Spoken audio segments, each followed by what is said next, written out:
Hi guys, Swans here, back again for another video on the channel. In this one today then, we will be looking at the 5 favourites to become the new Swansea City head coach. So of course the betting odds, you can't really, take it anything apart from a bit of a pinch of salt. You can't really believe the rumours, but I just feel like it's a little bit of an interesting talking point, and we'll get your guys' discussions in the comments down below. So the 5th favourite then, with odds of 8-1 to become Swansea City new head coach, is Enzo Mariska. Hopefully I'm pronouncing that right. I will be looking at my iPad now and again just to give you guys the latest information about Enzo Mariska. Now, Enzo Mariska is the former manager of Manchester City under-23s and Italian side Parma. So without reading anything into that, you can already tell he's a passing manager, because you're not manager of Man City's youth academy if you do not play football the right way. Now, in terms of him having a managerial career, only one senior job, and that was Parma. 14 games, 4 wins, 5 draws, 5 losses, and a win percentage of 29, only lasting at Parma for 5 months. So in terms of, his record over at Parma, not brilliant, I must say. But with Swansea, we all know you don't have to have a great managerial record to become the new Swansea City manager. Now, as I type his name into Google, I've got to be honest, I don't know much about him, but this is what this video is all about. So, he's of course Italian, which we already knew. His footballing career, via Fiorentina and even a spell at West Bromwich Albion at the start of his career. So in terms of his managerial style of play, a versatile, consistent, fast, energetic type of team, which sounds really, really good on the eye. But of course, championship football is something very hard to relate. So yeah, he's not had a managerial job in nearly 2 years now. So I'm not too sure if we were to appoint this guy. Doesn't scream experience to me. And of course, we don't really need experience, but only having that spell, 4 wins, could get you a championship job. I'm not too sure about this one. Of course, like I said, rumours, it's all about rumours. Can't take anything apart from a pinch of salt. But yeah, about this guy, Enzo Mariska, 43 years old, again, into the type of age Swansea would like to appoint managers at young age. Like I said, in terms of his playing style, sounds brilliant. But with such lack of experience, I think this one could be a bit of a gamble. Coming in at number 4, also 8-1, but I'm going to put him above Enzo Mariska in terms of him having EFL experience. And it's a name which everyone will know. Neil Critchley, former Queen's Park Rangers and Blackpool boss, of course, recently at Aston Villa assistant manager under Steven Gerrard. Now, I really like Neil Critchley. I think the job at QPR was a difficult one. They were in poor form even when Neil Critchley wasn't there. There's a lot of players who simply have not performed for previous managers, and I really just think it's a tough place to go. And unfortunately, he wasn't able to turn the tide. Obviously, they got rid of him and brought in the former Wycombe Wanderers boss, Gareth Ainsworth, and even Gareth Ainsworth struggled at times. Of course, they survived in the end, but again, I don't think you can really put that down to Neil Critchley. I think it's more of the team. Now, in terms of Neil Critchley's Blackpool side, they were absolutely brilliant. Comfortably survived relegation in the first season of Championship football. Of course, they did magnificently in League One as well, with Blackpool being Lincoln 2-1 in that playoff final, where, Lincoln had players like Brennan Johnson, so it was not an easy Lincoln side to play against.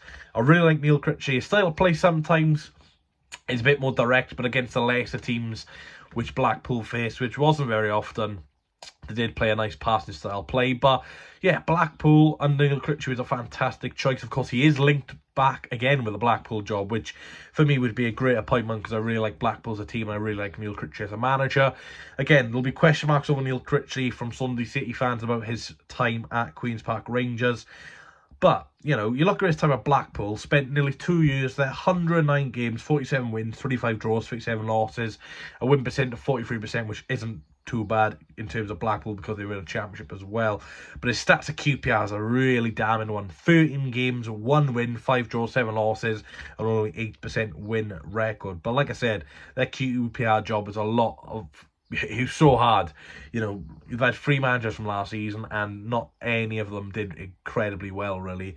Even Ainsworth didn't do too well. But yeah, only 2 months and 8 days in charge of QPR, so, you know, he had a good paycheck from there.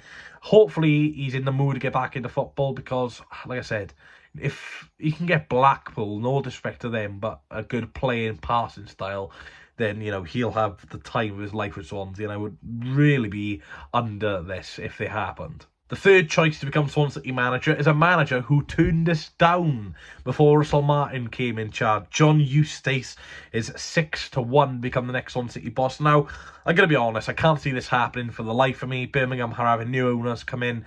They've just announced their retained list, and there's a lot of old players leaving that. So I can't see John Eustace coming in from Birmingham to Swansea, especially when he turned us down when he was QPR's assistant. But anyway, at Birmingham, I've done a video about John Eustace anyway, so I know a lot about him with even reading this. But at Birmingham, didn't do too bad last season. You know, wasn't a great season, and no disrespect to them. But realistically, he changed his style of play, and at times he played some really, really good football. But, you know, at times very poor results. But as you expect with a young manager and a team like Birmingham, who have had a lot of struggles financially over the years. So yes, team of Birmingham, of course, still in charge of Birmingham City. 50 games, 15 wins, 12 draws, 23 losses, a 30% win record, which isn't great on the eye, but like I said, championship level so hard. Birmingham have not got a lot of money, but now with this new takeover, they'll be able to bring in some players, maybe get a few of their loan players back, like Hannibal and stuff like that. Obviously, got Taif Chong on a permanent, which is fantastic because he's a brilliant player. But yeah, I'd like John Eustace to become a manager if available, but let's just be honest, he's not going to be available. He's happy at Birmingham. Birmingham having a new takeover, like I said, and look, he's turned us down once already because he knew the financial aspect wasn't here. Russell Martin came in then, and obviously he's gone to Southampton, and now we're looking at a new head coach. So John Eustace turned us down once because he knows the owners want to give him money to spend to make his style of play. Why on earth would he come around the second time? Not going to happen for me. Now, the second favourite to become Swansea City manager is a Welshman. And this Welshman supports Cardiff City Football Club. Nathan Jones. If this happens, I will lose my rag of... don't want to swear in case there's under-18s watching. But Nathan Jones. Now, iPad down. I don't need to research anything about Nathan Jones to tell you he is a see you next Tuesday. The way he celebrated, when was it? Season and a half ago? When Luton beat us 1-0 at Liberty, Swansea.com Stadium. Don't want to get fined by the owners. They probably need the money, to be fair. But the way he celebrated, he shouldn't be allowed in the stadium again. Now, I'm joking about that, by the way. I like his passion. He's a good manager, good championship manager. Luton wouldn't be where they are now without Nathan Jones through the years. He left Luton once to go to Stoke, did a shocking job, went back to Luton, did a good job, left to go to Southampton, shocking job. Now, this is where Nathan Jones, his managerial career hits a little bit of a stint. His next job has to be right for him, or his managerial career is going to be a tricky one. He's had 2 great spells at Luton. Poor spell at Stoke, shocking spell at Swansea, even though they beat Man City, but you can't live off of one game. Like I said, Nathan Jones. Now, Cardiff are without a manager, and so are Swansea, which is very rare, really, in terms of coming up to the new season. But Nathan Jones, I rate him as a manager. I think he's a pretty good manager. The football on the eye is not great, but the team are always compact, always competitive, and always seem to get results, especially Luton. He seems like the type of manager to be in charge of an underdog team, a team who isn't expected to do well in terms of Luton, and did very well. When the pressure's on him, in terms of managing a big club, Stoke in the Championship are a big club, failed. Southampton in the Premier League, not a huge club in terms of the other Premier League sides, but it's a Premier League job, failed. Swansea, not a big team, not a small team. Kind of fits in the Nathan Jones bracket in terms of, I have to say. But in terms of his Luton Town spell, between 2020 and 2022, 130 games, 54 wins, 33 draws, 43 losses, 42% win record. Fantastic. And you got to remember, between 2020 and 21, Luton were fighting relegation, essentially, coming up from League One. So, yeah, it did magnificently there. It's a difficult one. Oh, sorry, the 1920 season meant Luton fighting relegation, but they still had to have the turnover of players like James Collins and stuff like that. It's an interesting one. It's not an interesting one. It's an interesting one in terms of what Nathan Jones will do with his career. But it doesn't suit either party. One bad result for Nathan Jones at Swansea, it's the end of him.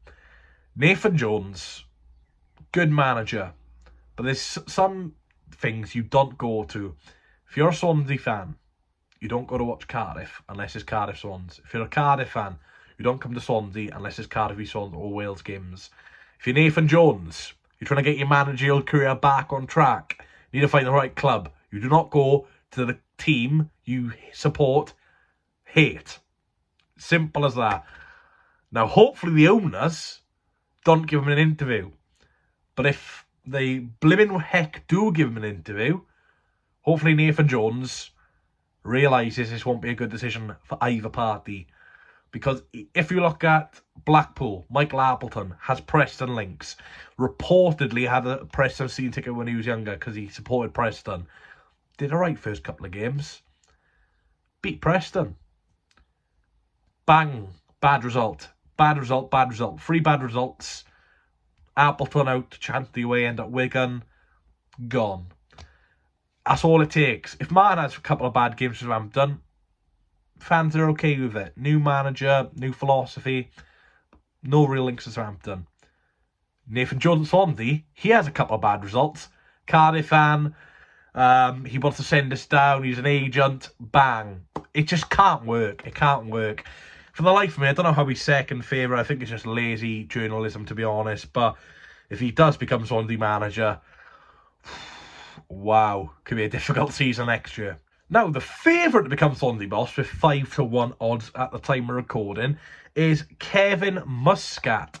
Now, got no idea who he is, but by the reports of him being called the worst person in football, get him in charge. He is currently in charge of a team in the Japanese league with Yokohama F. Marinos. He has also managed Melbourne Victory and St. Trudiden in the past. And I'm just looking at his managerial career. Wow. Melbourne Victory in Australia. Yokohama in Japan. What brilliant countries to go and get your managerial career underway. He is English, of course, so it's good to see an English coach. Nice and upcoming, going abroad. In terms of his Melbourne Victory, pretty good. 49% win record, just under 50%. So yeah, really, really good record for Kevin Muscat there. I believe he is in the Neil Warnock documentary, where it's like Millwall, Sheffield United, and Warnock goes, serves you right for Muscat there. I hope that's the Muscat who featured in. But yeah, Kevin Vincent Muscat is an Australian former association football player and the current manager of Yokohama as a player representing the Australian national team, but of course is English. So I think he was English and probably went to the Australian national team, but was born in Crawley in England.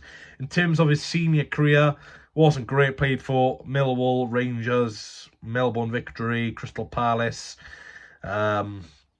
International career, Australia, of course. But yeah, is currently in charge of Yokohama F. Marinos. Now, in terms of his playing style, which we'll get on to now, but his reputation, in 1996... Muscat was sent off in his first season in the UK, involving Palace and Norwich City after body check and a Norwich City Darren Eddy.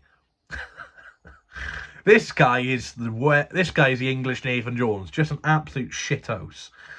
And then it says, in March later that year, whilst playing for Millwall, Muscat was red carded and suspended for 5 games for a challenge from behind on Sheffield United player Ashley Ward, which ignited an on-field brawl that involves most players from both teams getting sent off.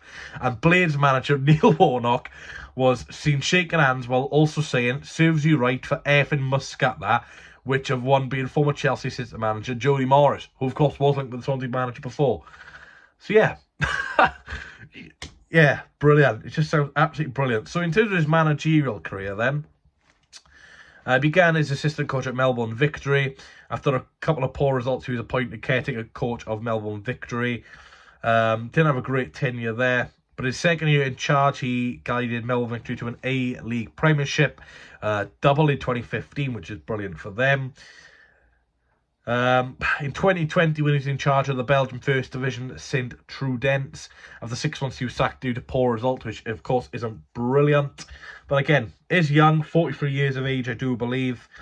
In terms of his playing style, very tiki-taka, passing away, he believes passing up from the back is the way to go, but also says here on the page I'm reading that he doesn't always believe in passing up the back. He believes that sometimes it's just better to go along. So I like the sounds of this. I like the way he can adapt to games. You know, it's not all about possession. Sometimes it's just better to go along and, you know, depends on the opposition, which I kind of like, something Martin doesn't have. But yeah, he is favourite 4-1. So about all I'm betting on, not sure who I'd pick out to be the favourite. I'll probably go for Neil Critchley because I know most about him.